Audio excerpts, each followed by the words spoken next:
continue. Le quatrième point, pourquoi les prophètes ont été envoyés? Pour montrer l'exemple. Alors là, je pense que ça, si on commence, on peut en parler pendant des heures, mais je vais donner quelques exemples, je vais essayer de limiter parce que ça commence déjà à être, ça fait déjà 20 minutes. Donc, en effet, dans le verset 21, vous avez dans le messager de Dieu un excellent modèle à suivre. Pour quiconque espère en Dieu et au jour dernier et invoque Dieu fréquemment. Donc, il y a l'exemple devant nous, il est là. Et des exemples dans sa vie de tous les jours. Parce que le prophète, il a été marié, il a été mari, il a été père, il a été militaire, il a été tout. Dans toutes les actions de la vie, il a été là. Et dans les choses où il n'est pas là, il a donné des exemples. Il a montré le chemin à suivre. Donc, on va essayer de voir quelques exemples. D'abord, son comportement envers l'ennemi. Vous connaissez tous cet événement, c'est très connu parce que c'est un très très bon exemple pour nous. Mais il faut en tirer les leçons qu'il faut en tirer. Il ne faut pas raconter ça que comme une histoire. La mort de Hamza, son oncle. Vous savez qu'à la bataille de Badr, les musulmans ont gagné cette bataille, la première bataille, et en grande partie grâce à Hazrat Hamza, radiallahu anhu, qui a montré là-bas son courage, sa vaillance, son engagement au service de Dieu. Et d'ailleurs, le prophète, il le surnomme le lion de Dieu et de son envoyé. Tellement, voilà, il était en avant, il était très stratégique, etc. Et après la bataille de Badr, les mécréants, ils ont dit, on va se venger.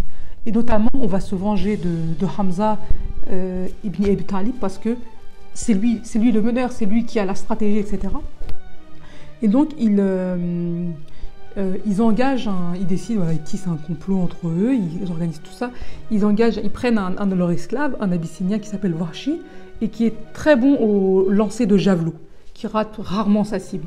Et ils lui disent, si tu tues Hamza, eh bien tu seras un homme libre. Et encore plus, Hind, une mécréante de l'époque, qui avait perdu pendant la bataille de Badr son frère, son père, son mari, la plupart de ses proches, était tellement en rage contre Hazrat Hamza qu'elle lui dit, je te donnerai même mes bijoux, de l'or, etc. Mais tue-le. Peu importe l'issue de cette guerre, la guerre de Uhud, tue Hamza. C'est la chose que je te demande de faire en lançant ton javelot. Et donc le pauvre esclave, ébahi par cette proposition alléchante, il accepte et il part à la bataille de Uhud, où là-bas, il tue l'oncle du prophète, Hazrat Hamza. Et pendant la bataille, à un moment, le prophète, qui ne voit pas son oncle, il envoie un des compagnons et il lui dit d'aller voir, va voir où est Hamza parce que je ne le vois plus. Et ce compagnon va et il cherche et il trouve sa dépouille, son corps meurtri qui a été arraché, qui a été mutilé, parce que Hind elle a arraché son foie à Hazrat Hamza, tellement elle était haineuse envers lui. Et le compagnon commence à pleurer, il dit mais comment je vais dire ça au prophète? Donc il pleure et il n'y va pas. Le prophète, voyant que le compagnon qu'il avait envoyé ne revient pas, il demande à son cousin, à Hazrat Ali radiallahu anhu, d'y aller. Hazrat Ali il y va et il trouve le compagnon devant le corps mutilé de Hazrat Hamza, et lui aussi il se met à pleurer, sachant que c'est la même relation, le prophète et Hazrat Ali c'est des cousins, et Hazrat Hamza c'est leur oncle. Donc il pleure, et il n'arrive pas à s'arrêter, puis à un moment il se ressaisit, mais il dit attends, mais qu'est-ce que je fais? Le prophète attend des nouvelles, donc il faut que j'aille le prévenir. Mais il dit il ne faut pas qu'il voie ce corps parce qu'il va être anéanti s'il voit l'état dans lequel est son oncle. Donc il va voir le prophète et il dit Hazrat Hamza est décédé, mais il dit ne va pas voir son corps, ça va beaucoup t'affecter. Le prophète dit comment je n'irai pas? Donc il y va et il regarde le prophète, il arrive devant lui avec tristesse le cadavre de Hamza étendu sur le champ de bataille, et il lui dit jamais malheur ne m'a affligé autant que ta mort. C'est un des événements qui a le plus marqué la vie du prophète, c'est de voir la dépouille, le corps massacré, le ventre éventré de son oncle. Jamais, il dit, ne m'a affligé autant que ta mort. Et jamais j'ai connu une situation aussi dramatique que celle-ci. Il est anéanti en fait. Là, c'est son côté humain qui ressort. Et il dit, il est tellement affecté par cet événement qu'il dit que si je ne craignais pas de rendre triste ta sœur Safiya et de voir que cet acte devienne une tradition, j'aurais laissé ta dépouille ici. J'ose même pas de récupérer ton corps. Et si Dieu me donne la victoire, contre les Qurayshites, et ben j'en tuerai 30 hommes d'entre eux. Regardez, c'est son côté humain là qui ressort et qui vient se manifester, la façon dont il est affligé. Il dit, je vais me venger en fait, je vais me venger, je vais tuer 30 hommes en partie pour venger ta mort. Et là, tout de suite, la révélation arrive, le verset arrive, c'est un verset qui était déjà descendu, mais Djibril, il revient pour rappeler ce verset aux hommes, parce que pour empêcher qu'un comportement que le prophète aurait à ce moment-là affecte toute la communauté, parce que le prophète c'est l'exemple, c'est la sunna, c'est lui qui nous montre l'exemple. Et d'ailleurs, Hamza, il ne pouvait pas mériter que sa mort soit l'occasion d'une vengeance et de règlement de compte barbare. Bien au contraire, comme pour l'honorer une dernière fois, comme pour honorer Hamza une dernière fois, la révélation a voulu que sa mort soit une occasion pour élever l'âme humaine en lui apprenant à faire preuve de patience dans les épreuves les plus dures et à rendre le mal par le bien. Et là, le verset qui est révélé, c'est le verset de la sourate Nahl, verset 125 à 128. Par la sagesse et la bonne exhortation, appelle les gens au sentier de ton Seigneur et discute avec eux de la meilleure façon, car c'est ton Seigneur qui connaît le mieux ceux qui sont bien guidés et qui vous unissent. Infligez à l'agresseur une punition égale au tort qu'il vous a fait. Il leur dit, voilà, vous pouvez affliger une punition égale, mais il dit, si vous endurez, cela est certes meilleur pour les endurants. Si vous êtes patient, si vous endurez, si vous ne vous vengez pas. Endure, ton endurance ne deviendra qu'avec l'aide de Dieu. Ne t'afflige pas pour eux et ne sois pas angoissé à cause de leur complot. Certes, Dieu est avec ceux qui le craignent et ceux qui sont bienfaisants. Donc qu'est-ce qui se passe après cet événement? Je vais essayer d'aller un peu plus vite parce que désolé, ça commence à être long. Le prophète Wahshi, après cet événement-là, il devient musulman. Quelques années après, il devient musulman. Quand le prophète vient conquérir la Mecque, Wahshi, il vit à Taïf. Et quand les habitants de Taïf viennent aussi, en tant que communauté, devenir musulmans, il se dit, mais qu'est-ce que je vais faire? Il se dit, même Taïf va être entouré de musulmans. Il ne sait plus quoi faire, il dit, je vais peut-être fuir en Syrie, etc. Et là, un des compagnons du prophète lui dit, malheur à toi, l'envoyé de Dieu n'attente jamais à la vie de celui qui se convertit. Si tu te convertis à l'islam, le prophète ne te tuera pas, ne te fera rien du tout. Il ne se vengera pas de toi. Et à ce moment-là, alors il décide d'aller à la Mecque, de rencontrer le prophète. Le prophète, il lui demande, est-ce que tu es Wahshi? Il dit, oui, je suis Wahshi. Et il lui demande de lui raconter comment il a tué son oncle. Et il lui demande juste une chose, épargne-moi la vue de ton visage. Ne te montre pas à moi, c'est tout ce que je te demande.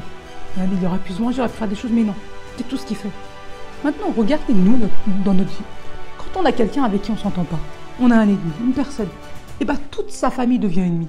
Disons, prenez l'exemple de, je ne sais pas moi, un de vos proches. Vous avez un cousin, un oncle avec qui ça ne va pas. Et bien, ses enfants, sa femme, son mari, tout le monde devient votre ennemi parce que c'est de sa famille. Ou alors, il y a une personne qui ne vous aimait pas, vous n'aimez pas ses enfants. De toute façon, cette personne, son sale caractère, elle pourrait élever que des enfants avec des sales caractères. Et du coup, on fait quoi? On généralise. Mais c'est pas ça, la sunna. Le comportement envers l'ennemi, c'est pas ça. L'ennemi, c'est une personne. Tu dois te comporter comme ça qu'envers une personne, pas contre toutes les personnes qui l'entourent. Pareil pour les communautés. Dans une communauté, dans une jamaat, s'il y a quelqu'un qui est mal, on ne peut pas dire qu'ils sont tous mauvais. C'est cette personne on ne peut pas affliger la faute d'une personne à toute une communauté ou à toute une famille. Ce n'est pas eux qui ont décidé d'être dans cette famille. Sinon, ce serait valable pour tout le monde. Ebu Leheb, c'est l'oncle du prophète, Ebu Leheb, c'est qui? C'est un mécréant pour qui un verset une sourate entière a été révélée pour expliquer comment il va être puni le jour du jugement dernier. Mais c'est l'oncle du prophète. Donc on va dire, Ebu Leheb, il est mauvais, le prophète, il est mauvais. On ne peut pas dire ça. Quand on regarde même les autres prophètes, Noé, un de ses pires ennemis, c'est son fils, Canaan, alors que lui, c'est un prophète. Donc, il faut faire attention à la sunna veut qu'on sépare les gens. L'ennemi, c'est une personne. C'est pas tous les gens qui l'entourent. Ou alors, quand on regarde Ebu Amir, c'est un des pires ennemis du prophète, c'est qui son fils? Hanzala. Hazrat Hanzala, vous connaissez tous l'histoire de Hazrat Hanzala. Il s'est marié la veille de la bataille de Uhud. Donc, il n'a pas pu partir à la bataille le premier jour. Et demande l'autorisation au prophète de les rejoindre le lendemain. Le prophète lui donne son accord. C'est sa nuit de noces, il est avec sa femme. Le lendemain, il est tellement excité dans l'excitation d'aller combattre, il vient de se marier, enfin il a tout perdu. Il oublie de prendre son bain, de prendre sa douche, de prendre son ghusl avant d'y aller. Et il l'essaye pendant la bataille de Uhud. Et là, son corps est élevé aux cieux et c'est les anges qui lui font prendre le ghusl. Mais c'est le fils d'un des pires ennemis du prophète. Ou Abdullah ibn Amr ibn Selul, c'est un des hypocrites les plus connus. Et bien son fils, c'est un des plus proches du prophète. Il ne les a pas réprimandés parce qu'ils étaient les fils de son ennemi. Et bien c'est pareil pour nous. On ne peut pas juger tout le monde de la même façon. Elle est mauvaise, donc son enfant est mauvais, donc son mari est mauvais, donc toute sa communauté, donc tous les gens qui l'entourent le sont. On ne peut pas, c'est pas ça la sunna. La sunna ne nous donne pas cet exemple-là. Donc ce comportement-là n'est pas le comportement qu'on devrait avoir. Un autre exemple d'exemplarité, c'est le comportement face à la joie cette fois-ci. Le prophète alayhi salam, regardez, il a enduré tellement de choses. Pendant 13 années, à la Mecque, il a été torturé, il a perdu son oncle, il a perdu sa femme, il a été dans une période de boycott, enfin voilà, je vous épargne tout le mal qu'ils ont vécu. Ensuite, il a dû fuir Médine pendant 14 jours de marche, il a dû fuir la Mecque. Pendant 14 jours, ils ont marché jusqu'à Médine où sa tête avait été mise à prix. Donc plein de choses, plein d'événements que je ne vais pas raconter, hein, les tragédies de sa vie. Mais le prophète sallam arrive à Médine. Il arrive à Médine un vendredi, donc c'est le jour de la Juma. Ils vont faire la prière et là, il doit faire le sermon avant la prière. Mettez-vous 2 secondes à leur place. Juste 2 secondes. Dites-vous que il était tout seul, il était torturé. Et là, il arrive à Médine devant des milliers de personnes qui sont autour de lui. Toute une communauté est là, plein de gens sont venus musulmans d'un peu partout de l'Arabie qui sont venus pour le rencontrer.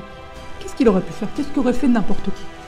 Il aurait peut-être à la volée envoyé quelques phrases à la Mecque en disant aux Qurayshites, aux mécréants de la Mecque en leur disant « Eh bien voilà, regardez, vous nous avez torturés, vous nous avez empêchés, mais on a réussi, on est arrivé là. Voilà, malgré vous, malgré votre mauvais côté, malgré les choses que vous avez faites, on est là aujourd'hui. » Ou alors il aurait pu glorifier les habitants de Médine qu'il avait en face de lui. « Merci de nous avoir accueillis, heureusement que vous êtes là, grâce à vous, l'islam a pu prospérer. » Ou alors il aurait pu dire des choses sur le futur, dire dans quelques années nous serons comme ça, les terres de l'islam seront riches, nous aurons des empires, et les motiver.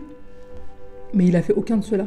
Parce que le prophète al-Salam, il n'est pas envoyé pour les conquêtes terrestres, il est envoyé pour les conquêtes des cœurs, pour montrer l'exemple, pour montrer le droit chemin. Dans son sermon, il y a une seule chose qui ressort, c'est la sincérité, le ihlas, c'est-à-dire vous faites pour Allah Ta'ala, vous ne faites pas pour moi, et moi je peux rien pour vous. Ce que vous faites, vos actions sont entre vous et Allah Ta'ala. Il leur parle de l'amour de Dieu, de l'amour de s'aimer entre eux, d'aimer ce que Allah Ta'ala leur a dit de faire, et pas du tout de leur victoire. Pareil, quand ils reviennent de la bataille de Badr, la première victoire, c'est la première victoire des musulmans. Ils auront pu rentrer tout glorifiés à la Médine. Mais ils rentrent prostrés sur son cheval en priant et en louant Dieu. Et en disant, en fait, on a fini la petite bataille, mais c'est la vraie guerre, elle commence ici. C'est la bataille avec notre nefs qu'on va avoir nous tous. Voilà. Eh bien, nous, par exemple, face à la joie, qu'est-ce qu'on fait quand on gagne un match ou je ne sais quoi, là, on est là, tout le monde est tout excité, ils cassent partout, on fait tout. Non, c'est pas ça l'exemple de l'islam. C'est être humble, c'est être reconnaissant et savoir que tout nous vient de Allah Ta'ala. Pas se dire, voilà, j'ai fait parce que moi je fais bien, moi je sais faire. C'est pas ça l'islam. Donc voilà, encore ce que nous apporte la sunna aujourd'hui dans notre vie. C'est ça le comportement qu'on attend de nous. C'est ces actions-là de la sunna qu'il faut reprendre.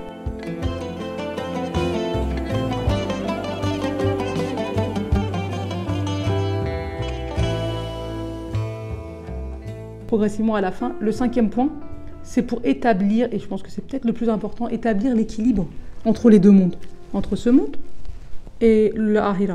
Donc là, il reprend, Fethullah Gülen, il reprend un verset, Al-Qasas, verset 77, où il dit « Et recherche à travers ce que Dieu t'a donné, la dernière demeure. Et n'oublie pas ta part en cette vie. » Donc attention, on avait déjà parlé aussi la dernière fois, il y a une relation importante. Il faut profiter de cette vie, il faut se préparer à l'au-delà. Et ça, c'est important, l'équilibre, il est important à tenir. D'ailleurs, quand on regarde dans la vie du prophète, Abdullah bin Amr, c'est un des compagnons du prophète. Et avec 2-3 amis à lui, ils se disent, mais le prophète, lui, c'est le prophète. Et malgré ça, il prie beaucoup, il jeûne beaucoup, il fait beaucoup d'actions, il fait des choses bien, etc. Ils disent, mais lui, comme c'est le prophète et qu'il n'aura aucun péché, nous, on doit faire plus. Donc, Abdullah bin Amr, il commence à prier toute la nuit.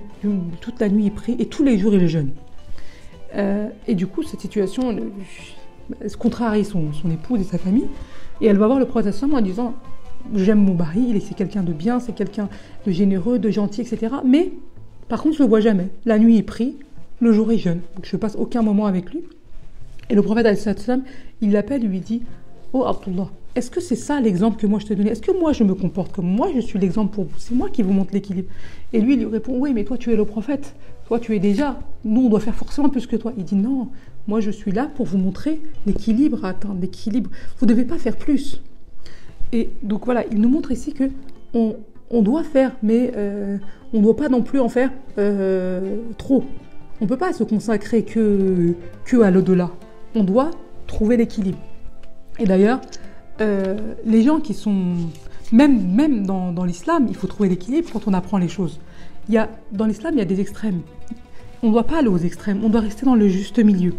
Par exemple, il y a des gens qui vont prendre les hadiths, ils vont prendre le livre de hadiths, ils vont dire « Ah, il y a écrit ça, il y a écrit ça, il y a écrit ça, il faut faire ça. » Mais chaque hadith a un contexte, chaque verset a un contexte, il faut reprendre les choses dans le contexte, ça a été dit pour certaines personnes à certains moments. Et dans notre monde d'aujourd'hui, ça a un certain sens. On ne peut pas interpréter tout seul comme ça. Parce que si on prend les versets comme ils sont, ou les hadiths comme ils sont, on va avoir des comportements qui ne vont pas être comme ils devraient l'être. Il faut reprendre le contexte du hadith pour pouvoir le vivre. Ou alors c'est l'autre extrême, qui est complètement là anti-hadith et anti-prophète, qui dit « Oui, le prophète, lui, il était là, son rôle, c'était de transmettre le Coran. Il a transmis le Coran, il est mort, il est décédé. Maintenant, on ne tient plus compte de lui, on ne tient plus compte de ses hadiths. C'est quoi? Non, pas d'hadith, rien du tout. C'est que le seul truc qui compte, c'est le livre sacré. Ça aussi, c'est un autre extrême. Non, le juste milieu, c'est que tu prends le prophète comme guide et le livre sacré comme livre.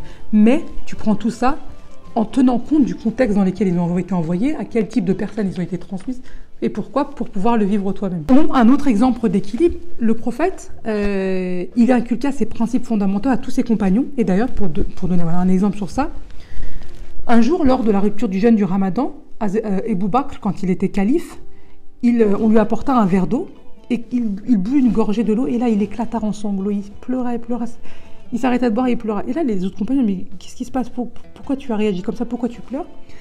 Et là, il dit, une fois, j'étais avec le messager de Dieu, sallallahu alayhi wa sallam, et il essayait de repousser quelque chose comme ça avec sa main, il poussait. Et il disait, reste loin de moi. Et là, Abu Bakr a demandé au prophète, mais qu'est-ce qui se passe? Et là, il dit, j'ai vu la vie avec toute sa beauté, son idéal, son luxe, le monde d'ici-bas se montrer à moi. Et je lui ai dit, laisse-moi, tu peux pas me séduire. Et le monde lui a dit, ok, je ne peux pas te conquérir toi, je ne peux pas te séduire, mais je jure par Dieu que je m'emparerai de ceux qui viendront après toi. Et Abu Bakr s'est rappelé de cet événement-là et il se dit là, avec ce verre d'eau, le monde m'a paru beau, le monde m'a paru joyeux, la vie sur terre m'a paru magnifique, et là j'ai pleuré par peur que ce soit moi. Voilà, l'équilibre qu'il y avait dans la vie des compagnons du prophète. Nous, c'est pas qu'une question de richesse sur terre, c'est pas une question d'avoir des choses de bois, c'est un équilibre dans tout. Par exemple, le mari, il va se plaindre de sa femme parce que il y a trop d'attentes. La femme va se plaindre de son la maman, le papa, il va se plaindre de son enfant. L'enfant va se plaindre de ses parents. L'employé va se plaindre de son patron. Le patron va se plaindre. Pourquoi? Tout le monde est aussi mauvais sur terre. On est tous aussi mauvais. Pourquoi tout le monde se plaint de tout le monde? Pourquoi on n'est jamais content? Parce que on n'a pas mis la barre de l'équilibre à l'endroit où il fallait. Quand on est dans une attente, il faut même l'attente de quelque chose dans ce monde ici-bas, elle doit être équilibrée. Le mari, il attend quoi de sa femme? Qu'elle fasse tout. Elle va faire le ménage, elle va s'occuper des enfants, elle va être disponible quand il veut passer du temps avec elle. Etc. La femme, elle va attendre quoi? Qu'il ait de l'argent, qu'il aille se faire qu'il veut, qu'il aille la sortir quand il veut. Quand elle veut sortir, qu'il s'occupe des enfants. L'enfant, il va vouloir quoi de ses parents? Qu'ils disent oui à tout, qu'ils lui achètent tout ce qu'ils veulent. Les parents, ils vont vouloir quoi? Un enfant sage, calme, qui reste dans son coin, qui ne fait pas de bêtises. L'employé va vouloir quoi de son patron? Il va vouloir un patron qui lui donne beaucoup d'argent, mais qui ne demande pas travailler beaucoup. Le patron va vouloir quoi? Un employé qui est toujours là, qui n'est jamais malade, qui n'est jamais absent, qui travaille très bien, 24 heures sur 24, qui ne demande rien, avec un tout petit salaire. Mais c'est pas comme ça l'équilibre de l'islam. Ça, c'est pas la sunna, ce comportement-là. La sunna, c'est quoi? C'est que, quand il se passe un événement, mets-toi à la place de la personne qui est en face de toi, mets-toi à la place de ta femme, mets-toi à la place de ton mari, mets-toi à la place de ton enfant. Pourquoi il se comporte comme ça? Quelle est ton attente? C'est un être humain que tu as en face de toi, c'est pas un ange. Tu peux pas attendre ça. Il a ses attentes, il a ses pensées, il a ses réflexions derrière lui. Donc l'équilibre, c'est même dans ça. C'est pas que dans le verre d'eau, c'est pas que dans la beauté de ce monde. C'est dans l'attente qu'on a des uns des autres, de nos amis, de notre mari, de nos enfants. Même ça, il nous faut un équilibre. C'est ça la sunna. C'est pour ça que la sunna, elle est importante aujourd'hui, le guide que nous est le prophète. Parce qu'il a été un père, il a été un mari, il a été un employeur pour les autres, etc.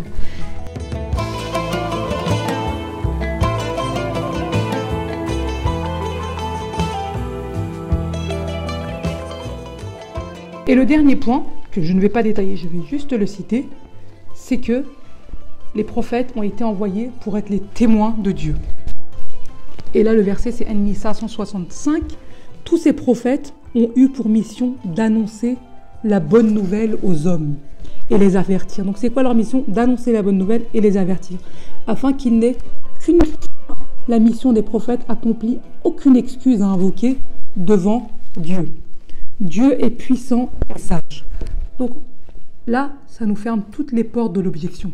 On ne peut pas dire « Ah, mais je ne savais pas, mais je n'avais pas entendu. Ah, je ne savais pas comment je devais faire. » Je t'ai envoyé des prophètes pour qu'ils te guident. Donc ils sont là pour nous avertir, ils sont là pour nous guider, pour nous montrer comment nous devons invoquer Allah Jalla Jalaluhu. Wa akhiri da'wahum wa alhamdulillahi rabbil alamin.